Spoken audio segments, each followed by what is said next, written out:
Okay. गया guidance programme में matric परीक्षा 2021 में सम्मिलित पूरे बिहार के सभी छात्र छात्राओं का हार्दिक स्वागत है। प्रिय बच्चे,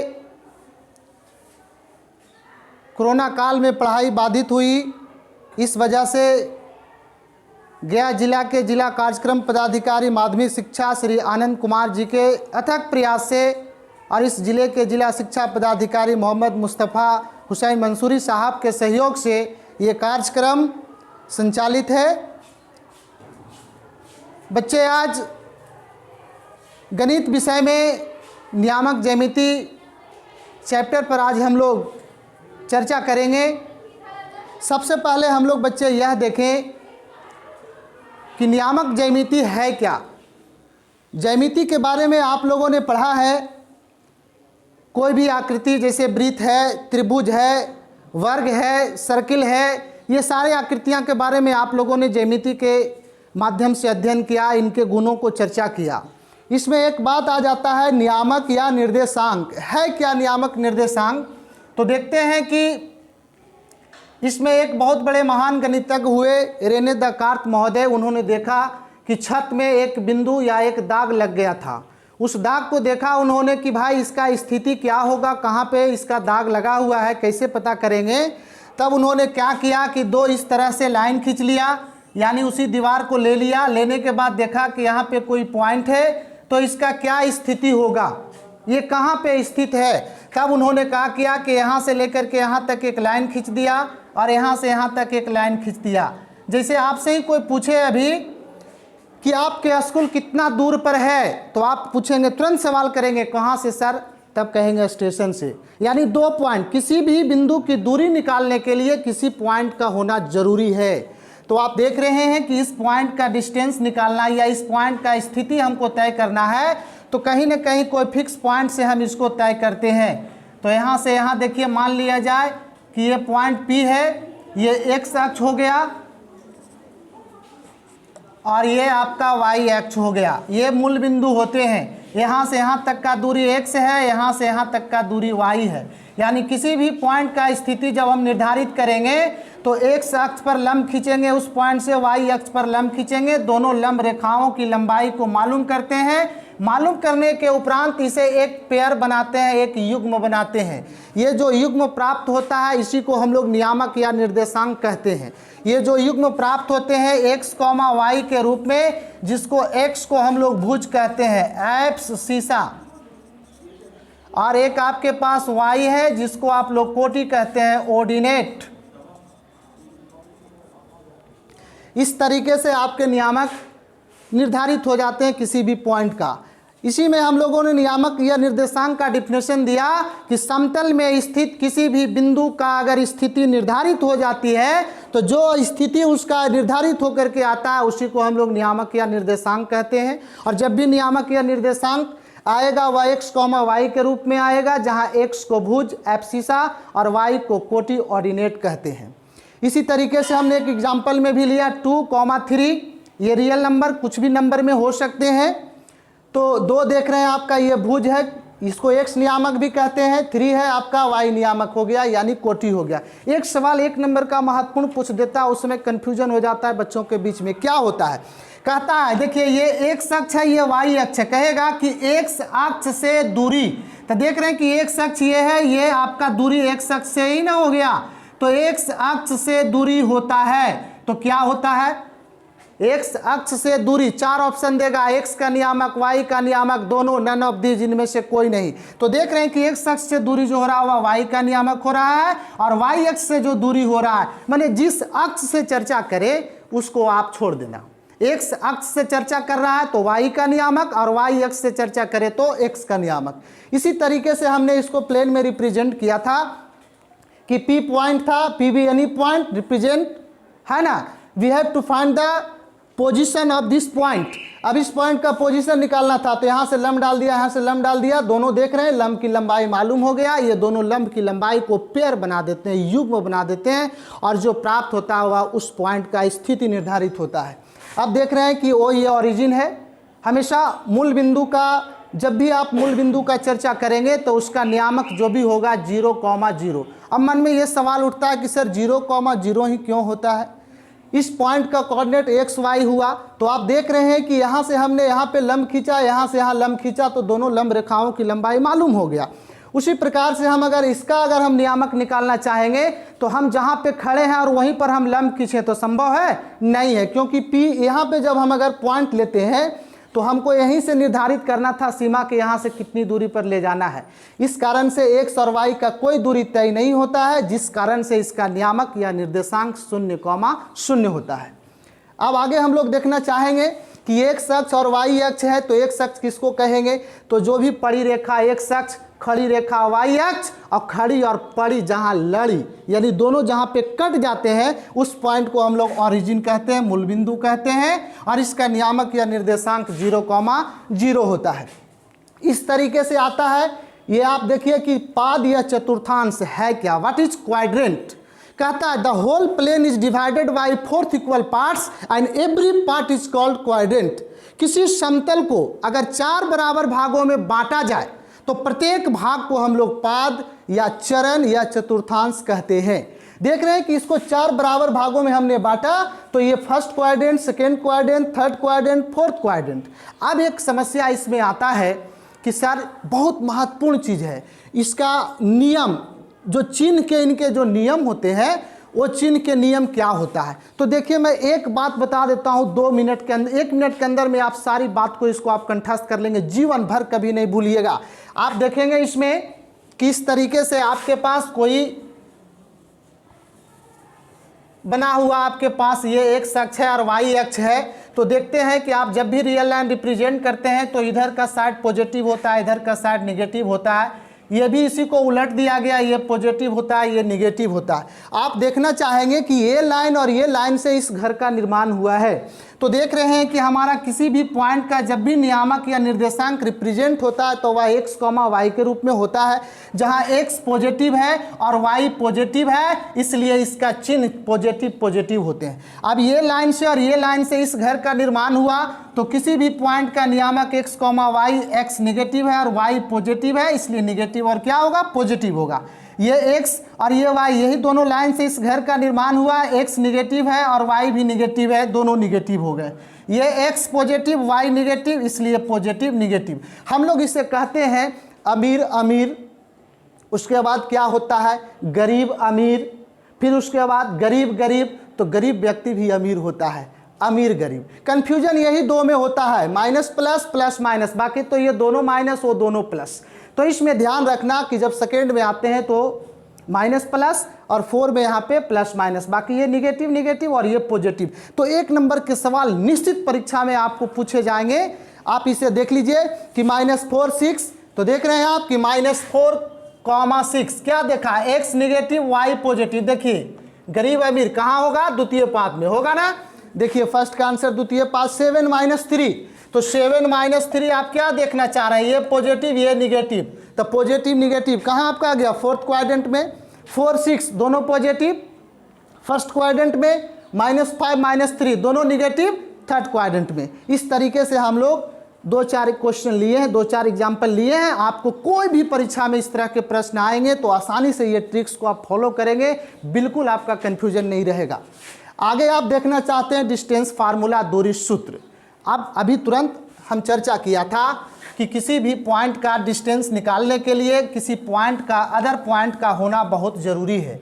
आप देखना चाह रहे हैं कि ये एक्स ओ एक्स डैश है, ये वाई ओ वाई डैश है। सपोज करो कि मान लिया जाए कि यहाँ पे आपके पास पॉइंट है P, तो मान लिया P पॉइंट है तो इसका नियामक x1 y1 है, और इसको तल में रिप्रेजेंट करने के लिए हम यहाँ से लंब खींच दिया है M। तो देख रहे हैं कि ये x अक्ष से दूरी x1 और ये y अक्ष से दूरी y1 होगा। इसी तरह से Q अदर पॉइंट है जिसका नियामक x2 y2 है, और यहाँ से आपका इस पर हमने लंब डाल दिया Pn। सपोज करो यही कहता है P और Q के बीच की डिस्टेंस निकालना है, यानी कि दूरी निकालना है। ये आपका दूरी हुआ। यहाँ से आकर के यहाँ पर हमने लंब खींच दिया, इसका नाम दे दिया आपके पास R। अब देखना चाहते हैं कि ये पॉइंट का कोऑर्डिनेट आपके पास प्राप्त हुआ, तो जो यहाँ से लेकर के यहाँ तक का दूरी होगा वह y2 होगा, और जो यहाँ से लेकर के यहाँ तक का दूरी होगा x2 होगा। आप साधारण से बात लगा सकते हैं, अंदाज बच्चे देखेंगे यहाँ पे कि ये x है और पूरा यहाँ से यहाँ x2 है, तो ये कितना होगा x2 माइनस x1। अब पूरा यहाँ से यहाँ तक y2, और ये देखिए आयत का आकार का है आकृति, तो ये जितना होगा उतना ये भी होगा। तो पूरा यहाँ से यहाँ तक y2 और यहाँ से यहाँ तक y1, तो ये कितना हो जाएगा y2 माइनस y1। अब आप देखना चाहते हैं कि ये आयत का आकार है, तो ये आमने सामने का साइड्स जो होते हैं इक्वल होते हैं, तो ये भी x2 माइनस क्या होगा x1 होगा। अब आप देख रहे हैं कि ये PR इस पर लंब खींचा गया है, तो ये राइट एंगल ट्रायंगल बनेगा। और आप जानते हैं कि कोई भी कोण समकोण होता है उसके सामने का जो भुजा होता है वह कर्ण होता है। तो कर्ण का स्क्वायर, तो कर्ण का स्क्वायर आपने क्या देखा, PQ का स्क्वायर इज इक्वल टू, ये आपके पास लंब है PR square plus QR square. अब देखिए PR का मान आपके पास दिए गए हैं x2 माइनस x1 का स्क्वायर प्लस QR का मान आपके पास आया हुआ है y2 माइनस y1 का स्क्वायर। आप देखते हैं कि अगर x माइनस y का स्क्वायर है तो इसे y माइनस x का भी स्क्वायर लिखने में कोई आपत्ति नहीं है। क्यों? क्योंकि स्क्वायर ऊपर में है, माइनस प्लस हो जाता है, ठीक है, कॉमन लेने पे। तो x2 माइनस x1 को x1 माइनस x2 का स्क्वायर किया प्लस y1 माइनस y2 का स्क्वायर किया। इस तरीके से PQ बराबर अगर आप निकालेंगे तो square root x1 minus x2 का square plus y1 minus y2 का स्क्वायर। इस तरीके से आपने देखा कि P और Q के बीच का डिस्टेंस निकल गया। इसी तरीके से हम लोग इसमें एग्जाम्पल या देखना चाहते हैं कि x1 x2 है क्या। तो देख रहे हैं कि ये x1 y1 x2 y2, तो हम लोग क्या देखा कि x1 माइनस x2 यानी दोनों पॉइंट के x कोऑर्डिनेट का डिफरेंस कहा जाए, अंतर कर देना उसका स्क्वायर प्लस y कोऑर्डिनेट का अंतर यानी y1 माइनस y2 यानी y नियामकों का अंतर का स्क्वायर करके जोड़ देना, और जो भी उसका आएगा रूट में वो आंसर होगा। देखिए एग्जाम्पल हमने लिया बिंदु 15 माइनस 2 और 3,3। साधारण सी बात इसमें है, आप दो बिंदु के बीच की दूरी आपको ज्ञात करना है। तो आप सीधा सीधी पहले ये रिप्रेजेंट करेंगे कि सवाल में आपके पास कहा गया है कि पॉइंट आपके पास है 15 माइनस 2, एक पॉइंट हो गया, और दूसरा पॉइंट आपके पास है 3,3। अब यहाँ से यहाँ तक के बीच का आपका डिस्टेंस निकालना है। समझाया हुआ उसमें है, आपने दूरी सूत्र का अध्ययन किया जिसमें कहा x1 माइनस x2 का square plus y1 minus y2 का स्क्वायर। अब देखना चाहते हैं कि ये x1 है और ये y1 है, ये x2 है और y2 है। देखिए दोनों का डिफरेंस कर दीजिए, 15 माइनस 3 का स्क्वायर प्लस माइनस 2 माइनस 3 का स्क्वायर। अब यहाँ पे आप आ जाएं तो 12 का स्क्वायर प्लस ये देखिए माइनस 3 2 5, इधर आ जाते हैं 144 plus 25, 169 is equal to 13 units कहें या इकाई कहें, डिस्टेंस है। तो इस तरीके से हम लोग दूरी ज्ञात कर लेते हैं। फार्मूला में यहाँ पे लिखे गए हैं सारे, आपको आराम से देखिए बना। मैथमेटिक्स क्या होता है, आपका मैथमेटिक्स कोई हार्ड सब्जेक्ट नहीं है। बच्चे इतना टेंशन में दबाव में लोग रहते हैं कि मैथ बहुत हार्ड है, mathematics is a very hard subject. नहीं, इतना पॉपुलर है, इतना नॉर्मल है कि साधारण सी भाषा में बात किए जाते हैं तो लगता है कि हर विषय से ये बहुत ही लोकप्रिय है। थोड़ा सा क्या होता है कि जोड़ घटाव गुना भागा, ये बेसिक चीज़ ठीक होने चाहिए, बाकी तो आप कोई क्लास का मैथ बना सकते हैं, खाली फार्मूला याद होना चाहिए। चलिए आगे हम लोग देखना चाहते हैं अब ये मूल बिंदु का नियामक अभी आप लोगों को बताया कि 0,0 होता है, और यहाँ पे हमारे पास एक पॉइंट ले लिया, P पॉइंट है जिसका निर्देशांक x, y है। तो यहाँ से यहाँ तक लंब खींच दिया, और ये आप देख रहे हैं कि x नियामक है और y नियामक है। तो हमने इस पे चर्चा किया कि मूल बिंदु यहाँ पे है, एक पॉइंट है जिसका निर्देशांक 0,0 और P पॉइंट का निर्देशांक x, y। तो देखने से ये पता चल रहा है कि ये ट्रायंगल जो बन रहा है वह समकोण त्रिभुज है ना, समकोण त्रिभुज है। तो ये देख रहे हैं कि OP आपके पास कर्ण होगा और ये आपका लंब होगा, ये आपका आधार होगा। तो देखिए तो समकोण त्रिभुज OMP में OP स्क्वायर, ये OP स्क्वायर बराबर OM square plus PM square. OM का मान x स्क्वायर और PM का मान y स्क्वायर। देख रहे हैं OP स्क्वायर, इसका रूट स्क्वायर हटाइए, रूट चढ़ गया, x square plus y square. यानी आपने क्या देखा कि किसी भी मूल बिंदु से अगर किसी भी बिंदु का अगर दूरी ज्ञात करना है तो सिर्फ उसी पॉइंट का हम लोग वर्क करके जोड़ देते हैं, उसका रूट निकल करके आ जाता है। साधारण सी बात था कि 2,3 को मूल बिंदु से आपका दूरी निकालना है।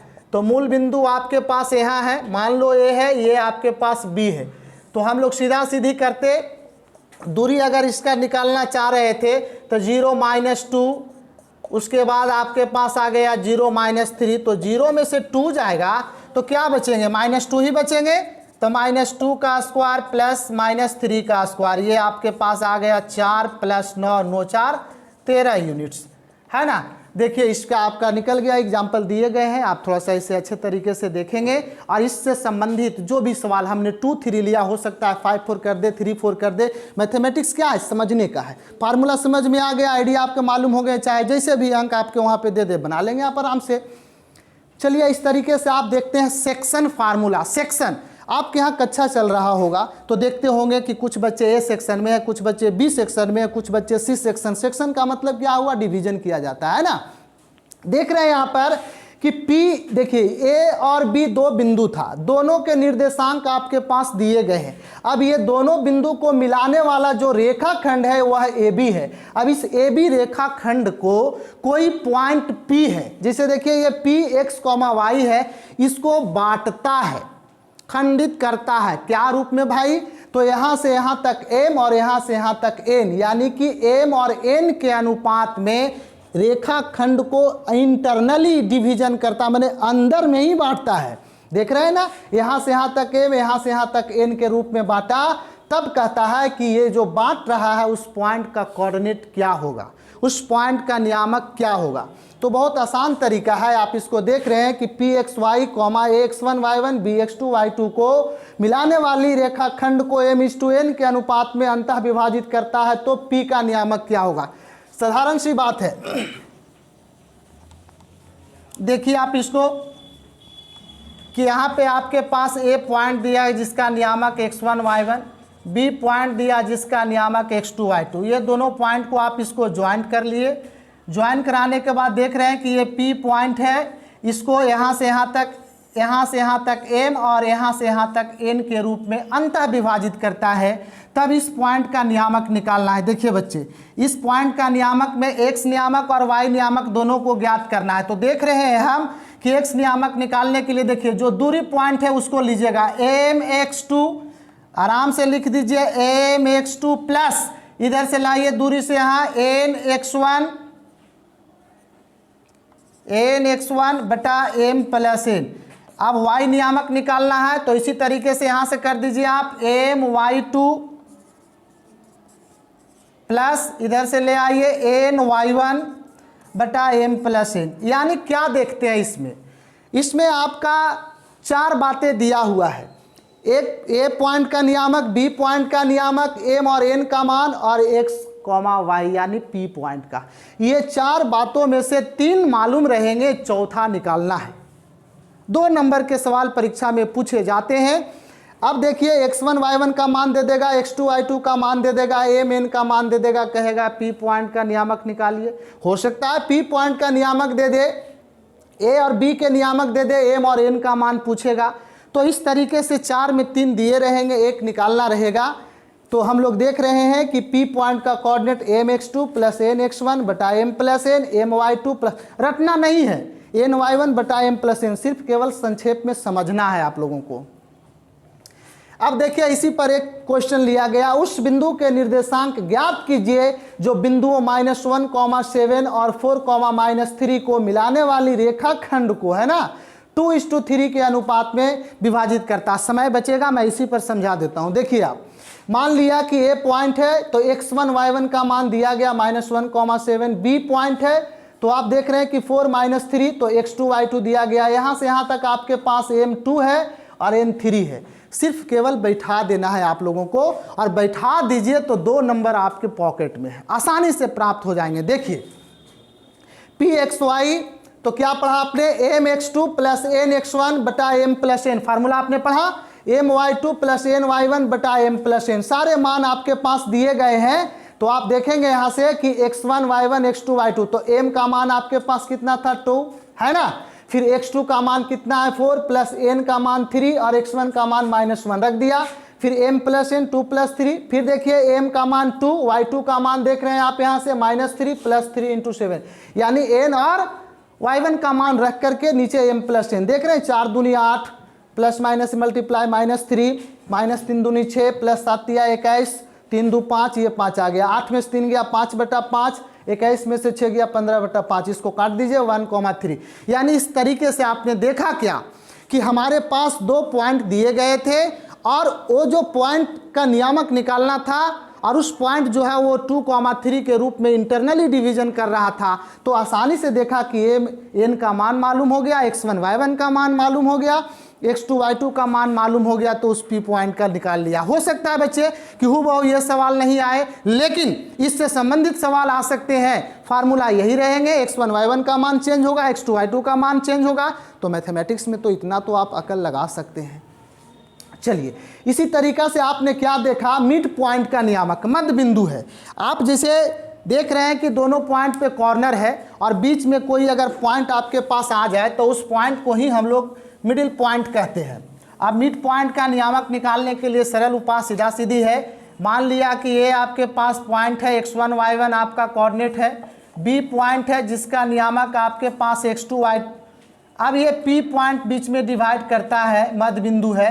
तो मध्य का मतलब क्या हुआ कि यहाँ से यहाँ तक 1 यूनिट, से यहाँ से यहाँ तक 1 यूनिट। मतलब कि आप देख रहे हैं कि m का मान भी 1 होगा और n का मान भी 1 होगा, क्योंकि बीचे बीच में डिवाइड कर रहा है। तो अब आपने क्या x का फार्मूला पढ़ा था, mx2 प्लस nx1 बटा m प्लस n। तो m का मान भी 1, n का मान 1, तो x2 प्लस x1 और n यानी कि x1 प्लस x2 बटा 2। देखा क्या कि x का नियामक में हम लोग x नियामक को जोड़ दिया बटा 2x का नियामक प्राप्त हो गया। उसी तरीके से y का, तो m का मान भी 1 और n का मान भी 1, तो my2 plus ny1 upon m plus n, यानी m का मान 1, y2 प्लस n का मान 1, y1 और n हो गया, यानी कि ये y1 प्लस y2 बटा 112। तो क्या देखा हम लोगों ने, देखा यही कि a और b 2 पॉइंट्स थे, दोनों पॉइंट्स को कोई रेखा ज्वाइन किया, रेखाखंड बना, और यहाँ पे p पॉइंट जो है से इस रेखाखंड का मिडिल पॉइंट है, मध्य बिंदु है। तो ऐसी स्थिति में मध्य बिंदु का नियामक क्या होगा। अब देखिए यहाँ पे भी 3 बातें आ रहा है, x1 y1 का मान दिया रहेगा, x2 y2 का मान दिया रहेगा, और आपको पूछेगा मिड पॉइंट का नियामक। या हो सकता है कि मिड पॉइंट के नियामक दिया रहे, x1 y1 का मान दिया रहे और इसका नियामक पूछ दे। मैंने यहाँ पे 3 बातों में 2 बातें दिया रहेगा, एक बात को आपको ज्ञात करना है, थोड़ा सा आपको दिमाग लगाना होगा। अब इसमें हमने देखा, एग्जाम्पल लिया, a34 b-3 8 को मिलाने वाली रेखाखंड के मध्य बिंदु का नियामक। तो कितना अच्छा बात है, देखिए 2 पॉइंट दिया गया है।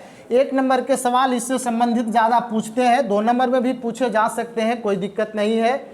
आप सीधा यहाँ पे देख रहे हैं कि ये पॉइंट है जिसका नियामक 3 4 और बी आपका अदर पॉइंट है जिसका नियामक -3,8। अब ये दोनों को आप मिला रहे हैं, लेकिन कहता है कि सर इसका P एक बिंदु माना हम जो इसका मिडिल पॉइंट है, तो इसका नियामक निकालना है। तो x बराबर कुछ नहीं, x कोऑर्डिनेट का जोड़ कर दो, 3 प्लस -3 बटा 2 हो गया, और y का नियामक निकाल लो, y कोऑर्डिनेट का जोड़ दो 4 प्लस 8 अपॉन 2। तो क्या इसको हल करेंगे, 3 माइनस 3 अपॉन 2 यानी कि 0 अपॉन 2 0 होगा, 8 4 12 अपॉन 2 6, यानी कितना आया 6, यानी कि पी एक्स वाई कोऑर्डिनेट्स का नियामक 0,6। अब जो ऑप्शन में आ जाए उसको मार देना। आप ऑप्शन इसका देख रहे हैं कि डी इज करेक्ट आंसर, क्यों, क्योंकि 0,6 है। हो सकता है कभी कभी ऐसा भी ऑप्शन आपके पास आ जाए कि सर बी में भी 0,6 और डी में भी 0,6, तब ऑप्शन एक ही दिया है। तो वैसी स्थिति में जो सबसे पहले आपको मिलेगा nearest value is correct answer, जो नजदीकी मिले उसी को जवाब हम लोग दे देते हैं। ठीक है, अब यहाँ पे आपने क्या देखा, डी ऑप्शन हो गया। अब चलिए त्रिभुज का गुरुत्व केंद्र, मध्य केंद्र या भार केंद्र, इससे 2 नंबर के सवाल आपको पूछे जाते हैं।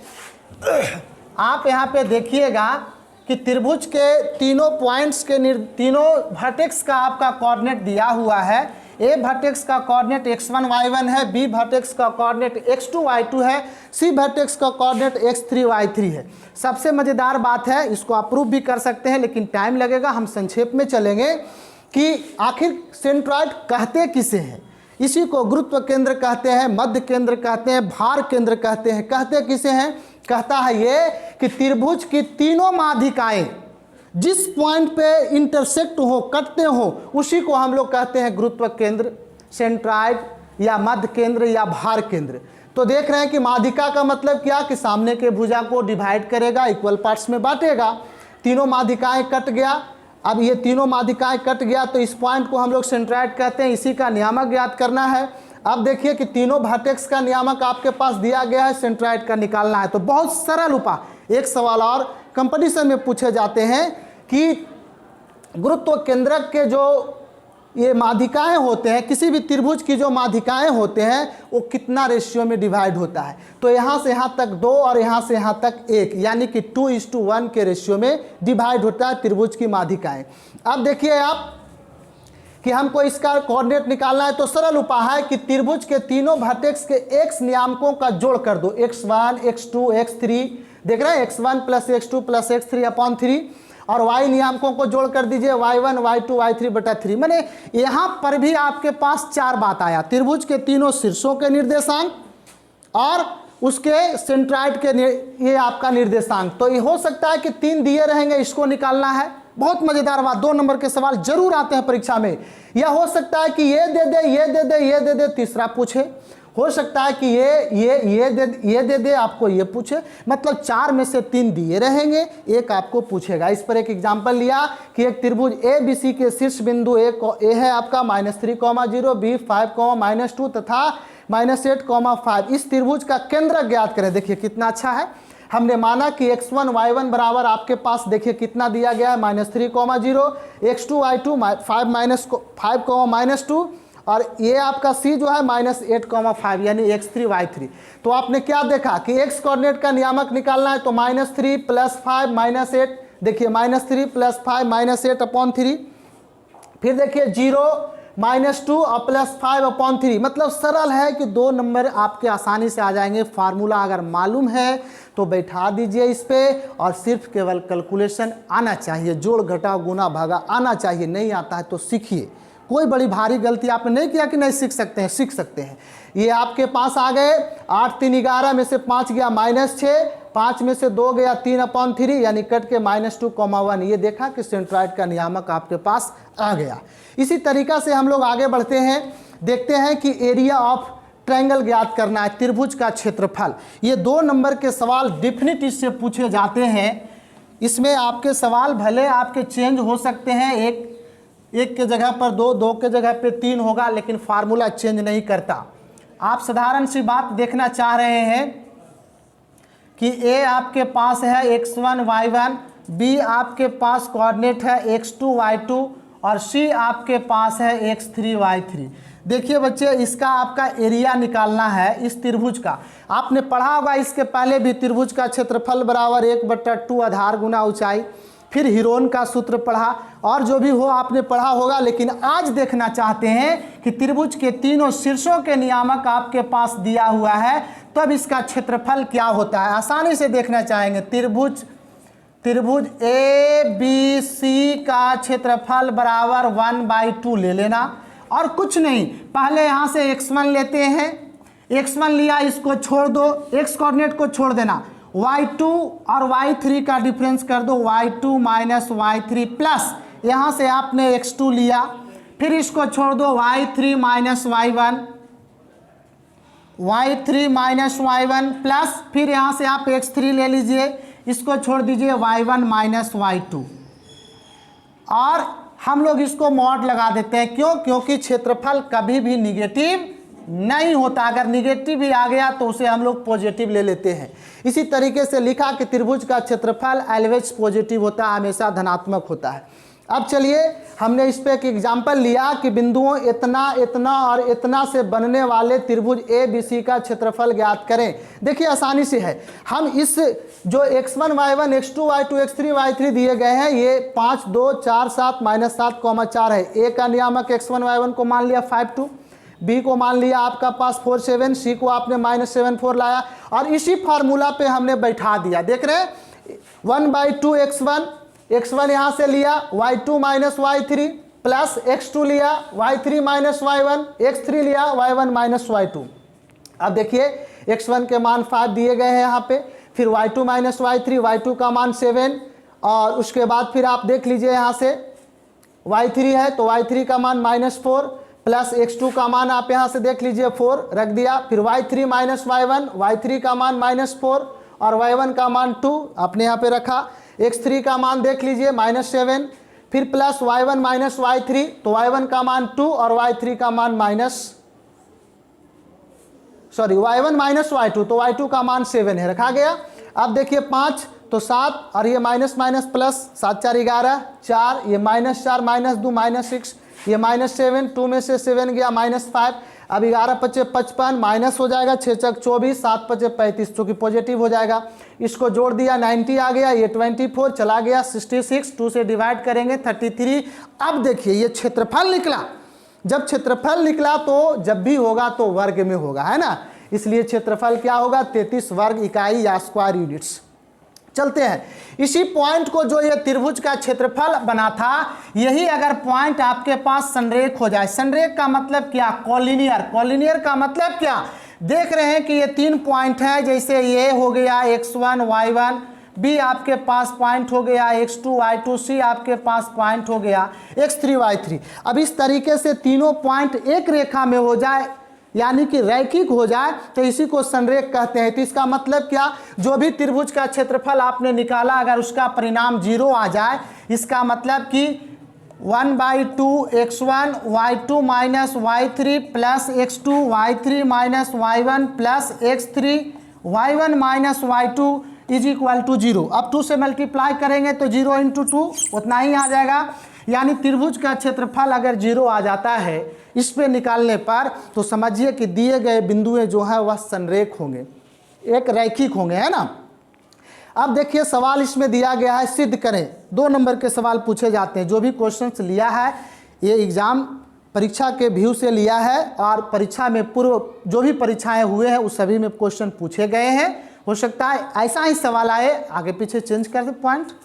देख रहे हैं कि सिद्ध करें कि बिंदु इतना इतना आपके पास संरेख है यदि इतना हो, यानी कि ये ऑलरेडी संरेखी है, संरेखी है। इसका मतलब क्या, ए को मान लिया हमने देखा 3 3 को x1 y1 x2 y2 a0 x3 y3 इतना। अब तीनों बिंदु क्या है, संरेख है, तीनों बिंदु क्या है, संरेख है। कहिए सर यहाँ पे बिंदु लिया इसीलिए लिया क्योंकि तीनों बिंदुएं ना है, तो तीनों बिंदु संरेख हैं। तो संरेख है तो क्या होगा, त्रिभुज का क्षेत्रफल बराबर 0। और त्रिभुज का क्षेत्रफल का आपने फार्मूला पढ़ा ही है। अब इसमें देखिए x1 का मान रख दो 3 रख दिया, फिर इसके बाद y2 - y3, y2 का मान 0, y3 का मान देखिए b आ गया, फिर यहाँ पर देखिए प्लस x2 तो x2 का मान a रखा, फिर देखिए y3 का मान b माइनस y1 का मान 3 रखा गया प्लस x3 का मान 0। देखिए अभी 0 आया, कुछ भी रहेगा तो कोई फर्क नहीं पड़ेगा क्योंकि बाहर में 0 है तो गुना 0 होगा। फिर भी y1 तो y1 का मान कितना 3 और y2 का मान कितना आपके पास 0। देखिए अब इसको सॉल्व करना है तो 0 में से -b किया तो -b आएगा यानी -3b, ab -3a प्लस, अब देख रहे हैं ये 0 से कुछ भी आ रहा था 3 तो गुना करेंगे तो 0 ही होगा, यानी कि आप इस माइनस वाले को उधर लेके चलिए तो ये भी रहेगा, इसको कर दीजिए -3a प्लस में 3b इधर पॉजिटिव आ गया।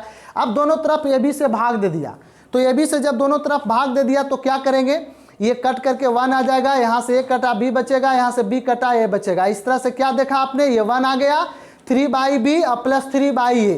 अब यहाँ से 3 कॉमन कर लो तो 1 = 3, 1/b प्लस 1/a, यानी कि रिजल्ट आपके पास आ गया जो प्रूफ करना था। इस तरीके से 3 पॉइंट अगर कॉलिनियर होते हैं, दिखाना रहेगा तो त्रिभुज का क्षेत्रफल 0 कर लेना, अगर सिद्ध करना रहेगा तो त्रिभुज का क्षेत्रफल 0 होगा और वहाँ से प्रूफ रिजल्ट आ जाएगा।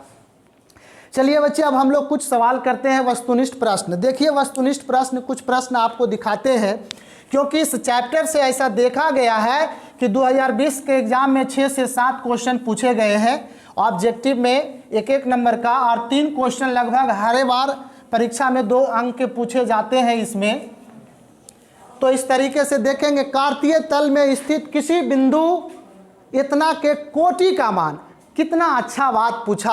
अभी अभी आपने कहा था कि सर जब भी x, y कोई पॉइंट आता है सर तो ये भुज है सर और ये कोटि है, यानी जो y का नियामक होगा वही कोटि होगा। यानी 3, -4 आ गया तो ये क्या होगा, कोटि होगा। यानी कौन से इसमें आंसर होंगे, -4, यानी -4 आंसर होगा। ए इज करेक्ट। वहाँ पे आपको रंगना होगा, सावधानी से आप रंगेंगे। और वो जो आपके 50 नंबर का जो OMR शीट होगा, हम सभी शिक्षक लोग नहीं जांचेंगे बल्कि उसको कंप्यूटर रीड करेगा, तो अच्छे तरीके से भरेंगे और आपका होगा। चलिए, इसी तरह से कहा किसी त्रिभुज ABC के 2 शीर्ष देख रहे हैं 2, 3 और 1, -3 एवं केंद्रक का नियामक। यहाँ पे केंद्रक का नियामक दिया गया है। केंद्रक का नियामक आपके पास दिया गया है। देख रहे थे अभी हम लोग इस तरीके से काम किया। ए तो कितना आपके पास पॉइंट दे दिया था 2, 3। बी आपके पास दे दिया 1, -3 और ये नहीं, ये निकालना है C, x3, y3। देख रहे हैं कि यहाँ पे हमारा केंद्रक का नियामक है। तो केंद्रक का नियामक जो है से आपको दिया गया है, कितना दिया गया है 3, 0। तो क्या आपने पढ़ा था x = x1 + x2 + x3 बटा 3। तो x का मान आपके पास कितना 3, x1 का मान 2 प्लस इसका मान 1 प्लस x3 नहीं मालूम है बटा 3। गुना कर दीजिए क्रॉस 9, ये 2 और 1 3 प्लस x3। अब यहाँ पे आप देखना चाहते हैं कि 9 - 3 x3 यानी कि 6 = x3। तो x3 का मान तो 6 प्राप्त हुआ, y3 चाहिए हमको। तो y बराबर नियामक पड़ा y1 y2 y3 upon 3। y का नियामक कितना दिया गया है, 0 दिया है, y1 3। अच्छा, इसका मान देखिए -3 है, प्लस था -3 ले लिया और y3 मुझे मालूम करना है बटा 3। क्रॉस गुना कीजिए 0, 3 में से 3 गया 0, y3 है ना, यानी कि y3 का मान कितना आया 0। इस तरीके से देख रहे हैं कि 6, 0 इसमें है कहीं option, C is correct answer. चलिए, इस तरीके से आप देख रहे हैं कि बिंदु इतना इतना किस पाद में, जो अभी आपने थ्योरी पढ़ा उसे आप देखिए कि आप सही तरीके से इस्तेमाल कर पाते हैं या नहीं। देखिए आप यहाँ पर देखा 4, 3। तो 4, 3 का मतलब हो गया कि ये भी प्लस ये भी प्लस, फर्स्ट क्वाड्रेंट में स्थित होगा, प्रथम पाद में। आगे चलिए, इसी तरीके से देखिए त्रिभुज का क्षेत्रफल ज्ञात करना है। 0, 1, 0, 5 ये आपका दिया है। x1 y1 x2 y2 x3 y3 ले लेंगे मान, लेकर के उस पर बैठाएंगे। मैंने इसका सीधा आंसर बता देता हूँ, सी होगा। चलिए आगे बढ़िए, समय बचेगा आपका, आगे कार्य होंगे। सरल रेखाएं x = -2 y = 3 के कटान बिंदु। तो कटान बिंदु का मतलब है कि मान लो कि ये कोई आपके पास रेखा है जिसका इक्वेशन x = -2 दिया, और ये एक रेखा है जिसका इक्वेशन y = 3 दिया। कहता है यहाँ पे कटता है, तो ये आपका x, y यानी -2, 3 होगा, यानी इसका ए आंसर यही होगा। ठीक है, कटान बिंदु का नियामक पूछ रहा था, तो -2, क्या होंगे 3 होंगे, तो आंसर ए हो गया।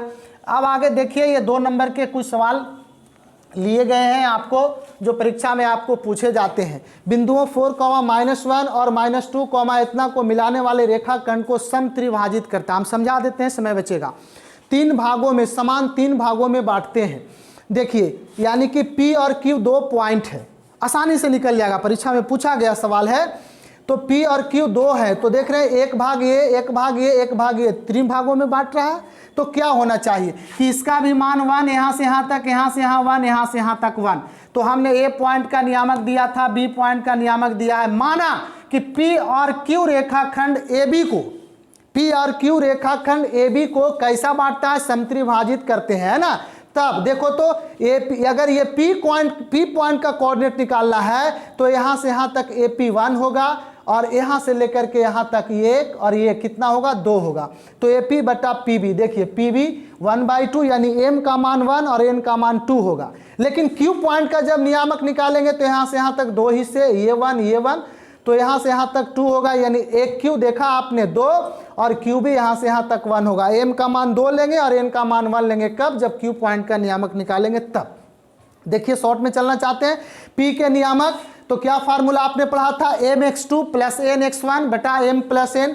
तो देखिए m का मान आपके पास 1 है, x1 y1 और x2 y2 का मान दिया गया है। यहाँ पे हम लोग बैठा करके और इसको सिंप्लीफिकेशन कर करके हम लोग यहाँ पे रिजल्ट ला दिए हैं। आप आसानी से इसको चेक करेंगे, आसानी से आपका आ जाएगा, समय बचेगा, आपको आगे चलना चाहते हैं। इसी तरह से q का नियामक निकालना था, तो वहाँ पर आपने क्या कहा कि सर m का मान 2 लेंगे, चूंकि 2 हिस्से इधर हो रहे थे, उधर 1 हो रहे थे। फिर x1 y1 और x2 y2 के मान दिया गया, उसको बैठा के आसानी से इस पर हम लोग निकाल लिए, आप लोग ज्ञात कर सकते हैं। अब कहा कि एक समचतुर्भुज का क्षेत्रफल ज्ञात करें जिसके शीर्ष क्रमानुसार इतना इतना इतना दिया गया है। देखिए अब कुछ ऐसे भी आपके पास एग्जाम्पल आपके पूछे जा सकते हैं या परीक्षा में क्वेश्चन आएगा, हो सकता है कहे कि चतुर्भुज है, वर्ग है, आयत है, तो उसमें दूरी सूत्र का केवल इस्तेमाल करना है। अगर आयत पूछे तो कहना कि आमने सामने के भुजा बराबर होगा और उसके विकर्ण भी बराबर होते हैं, लेकिन समांतर चतुर्भुज पूछे तो आमने सामने के भुजा केवल बराबर होते हैं, उसका विकर्ण बराबर नहीं होते हैं। वर्ग पूछे तो सभी भुजा बराबर होते हैं और उसके विकर्ण भी बराबर होते हैं, लेकिन सम चतुर्भुज पूछे तो सभी भुजा बराबर होते हैं लेकिन उसका वर्ग बराबर नहीं होते हैं।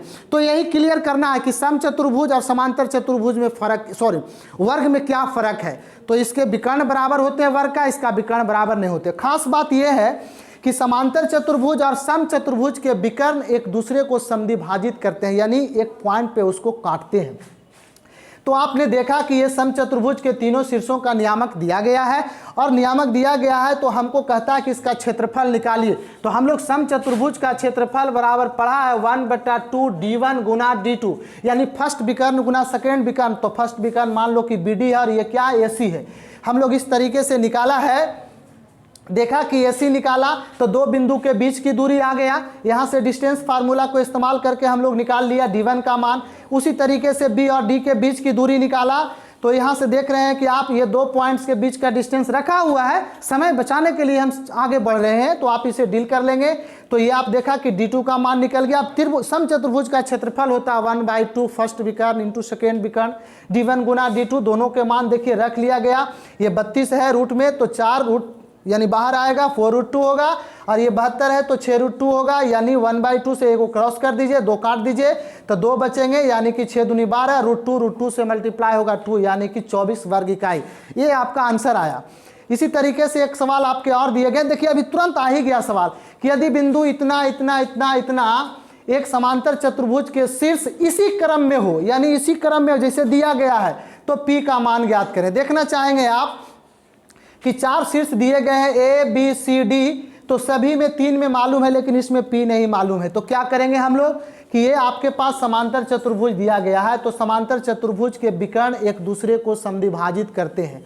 तो हम काम क्या करेंगे कि देख रहे हैं कि ये विकर्ण A और C के बीच की दूरी AC होना चाहिए, तो हम AC को मध्य बिंदु निकाल लेते हैं।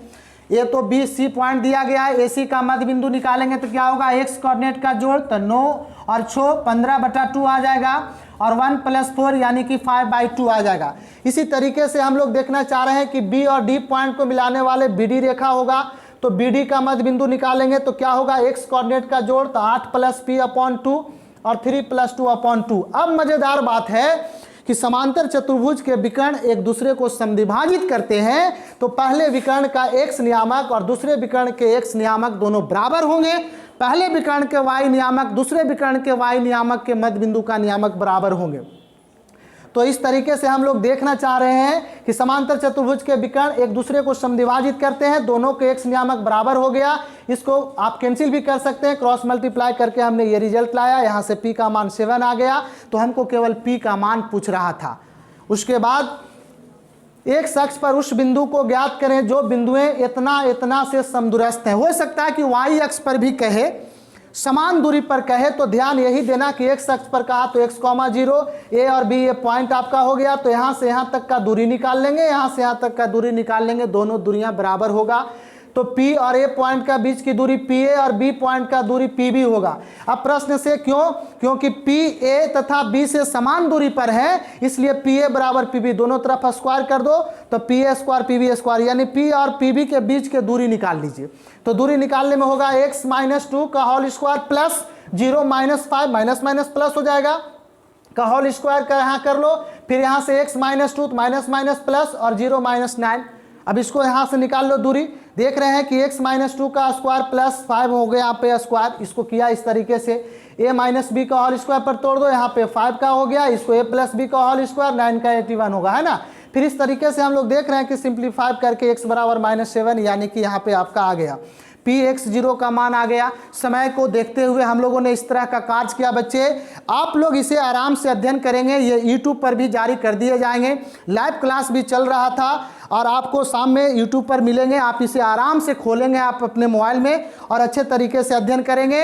आपका गया गाइडेंस प्रोग्राम पूरे बिहार के सभी छात्र छात्राओं का हार्दिक स्वागत करता है और तहे दिल से स्वागत करता है। मुझे विश्वास है कि ये मैट्रिक परीक्षा 2021 का जो एग्जाम होगा इसमें निश्चित तौर पे इससे बच्चे सफल होंगे और इसका संपूर्ण लाभ उठाएंगे।